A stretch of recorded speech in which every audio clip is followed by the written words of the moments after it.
জাতীয় নির্বাচনে গণমাধ্যমের ওপর বাধা থাকবেন না, তথ্য উপদেষ্টা। তথ্য ও সম্প্রচার উপদেষ্টা মোহাম্মদ মাহফুজ আলম বলেছেন, এবারে জাতীয় সংসদ নির্বাচনে গণমাধ্যমের ওপর কোনো বাধা থাকবে না, তবে নির্বাচনের আগে, নির্বাচনকালে এবং নির্বাচন পরবর্তী সময়ে সাংবাদিকদের সতর্ক, সচেতন, দায়িত্বশীল ভূমিকা পালন করতে হবে। আজ রোববার নির্বাচনের সময় গণমাধ্যমের ভূমিকা বিষয়ক এক মতবিনিময় সভায় সভাপতির বক্তব্য তথ্য উপদেষ্টা এ কথা বলেছেন। ঢাকা তথ্য ভবনে ডিএফসির সভাকক্ষে সভাটি হয়।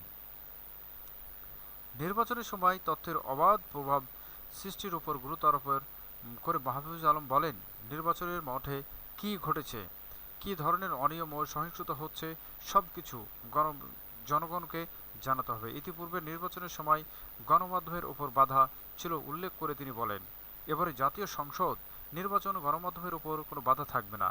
মাহফুজ আলম বলেছেন, এবারে উল্লেখযোগ্য সংখ্যা সহ তরুণ ভোটারদের প্রয়োগ করবেন। তরুণ ভোটারদের মধ্যে আস্থা তৈরি গণমাধ্যমের গুরুত্বপূর্ণ ভূমিকা রয়েছে। এবারে নির্বাচন প্রবাসী বাংলাদেশের ভোট দেবেন। কোনো রাজনৈতিক দল কী ভূমিকা পালন করছে তা প্রবাসীদের কাছে পৌঁছাতে গণমাধ্যমকে কাজ করতে হবে। আগামী জাতীয় নির্বাচনে জনগণ যেন সহিংসতার শিকার না হয় তা নিশ্চিত করতে সরকার সব ধরনের ব্যবস্থা নেবে বলে আশ্বাস দেন তথ্য উপদেষ্টা। এক্ষেত্রে গণমাধ্যমের ভূমিকা রাখার আহ্বান জানান তিনি। সাংবাদিকদের বিভিন্ন মতামতের পরিপ্রেক্ষিতে উপদেষ্টা বলেন, নির্বাচনের সময় সাংবাদিকদের নিরাপত্তা বিষয়ে সরকারের সর্বোচ্চ গুরুত্ব দেবে। নির্বাচনের সংগ্রহের ক্ষেত্রে কোনো অসঙ্গতিপূর্ণ বিধিনিষেধ থাকলে তা পর্যালোচনা করে প্রয়োজনীয় উদ্যোগ গ্রহণ করা হবে বলে উপদেষ্টা আশ্বাস দেন।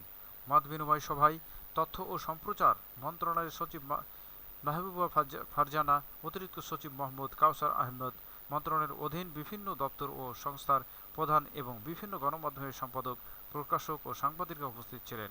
সভাটি সঞ্চালনা করেন প্রধান তথ্য কর্মকর্তা মোহাম্মদ নিজামুল কবির।